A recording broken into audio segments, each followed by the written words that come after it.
Thank you.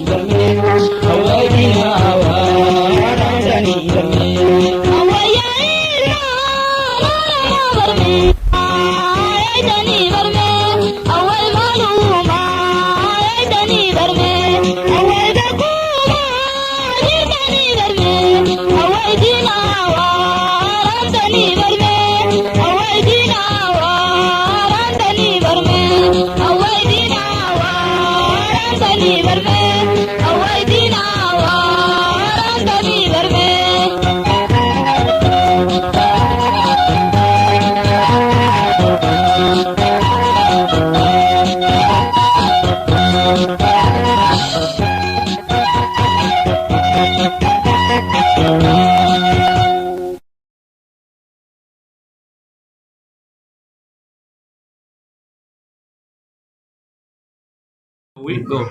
Today is January 1st, 2015, and today we are here to celebrate Wobo Day. We appreciate this day because Wobo has given up their lives for us, and I encourage all of you Oromos to actually, stand up and support them. Today is a wonderful day for us and a wonderful day to give significations to Wobo. Oromia shall be free, Oromo forever, Wobo always. Okay, ready, go. Today is January 1st, 2015. We're here today to celebrate Wobo Day. You have our support. Long live Wobo. We love you.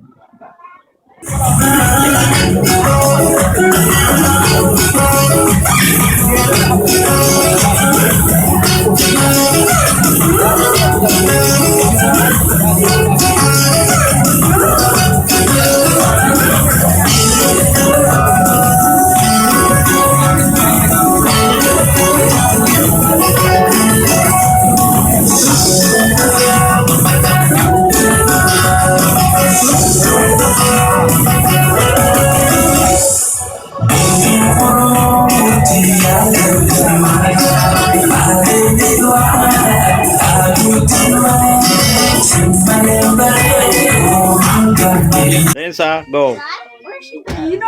Today is Wobo Day, January 1st, 2015, and I would like to say thank you, Wobo, and long live Wobo.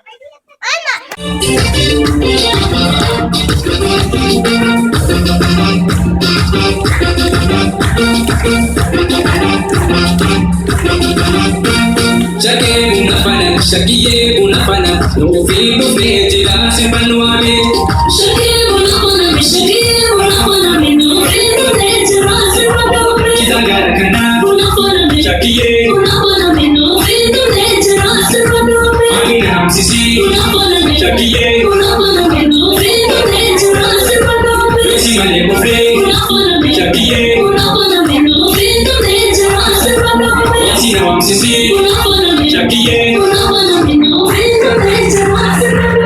Long live Wobo! We are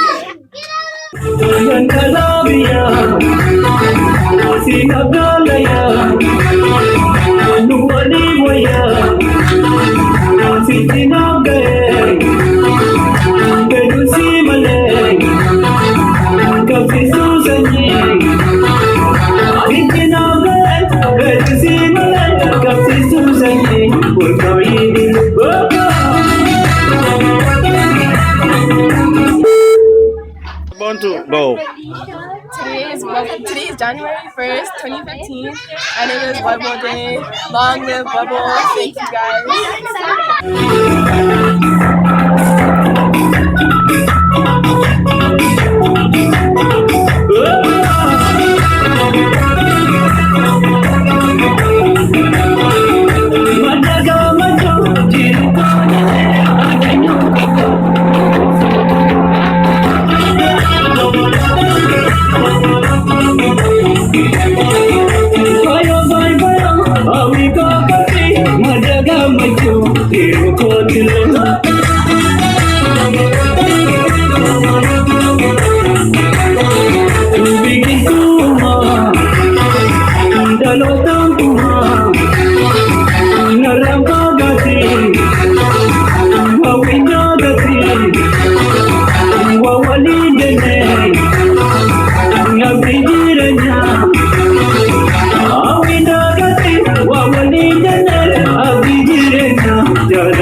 celebrating Mobile Day. They fought and they risked their lives for us, so I want you to support as well. Oromia shall be free. Long live Wobo.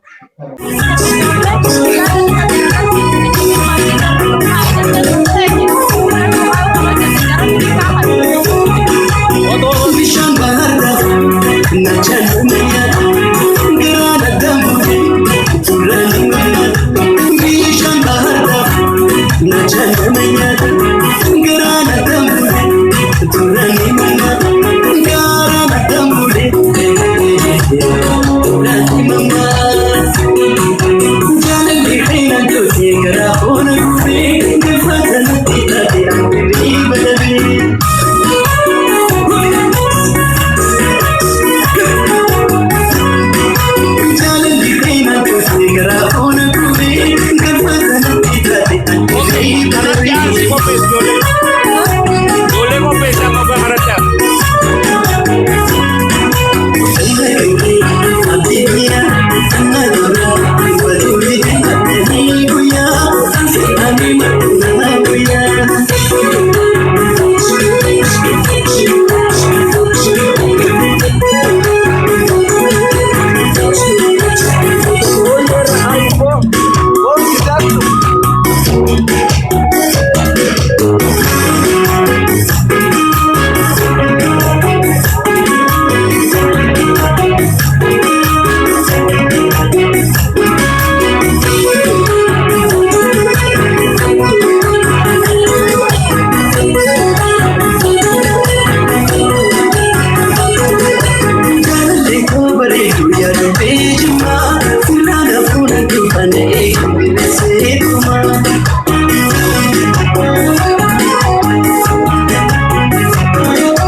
Okay, there are to go.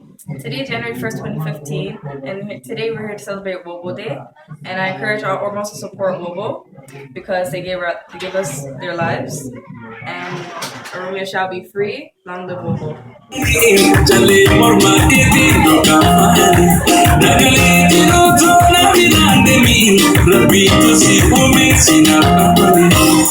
Mandari nati mati utukan kalumu disusan nama ufani ya zanzamiti natimira jalan kuna bila wali ndasicara mandari nati mati utukan kalumu disusan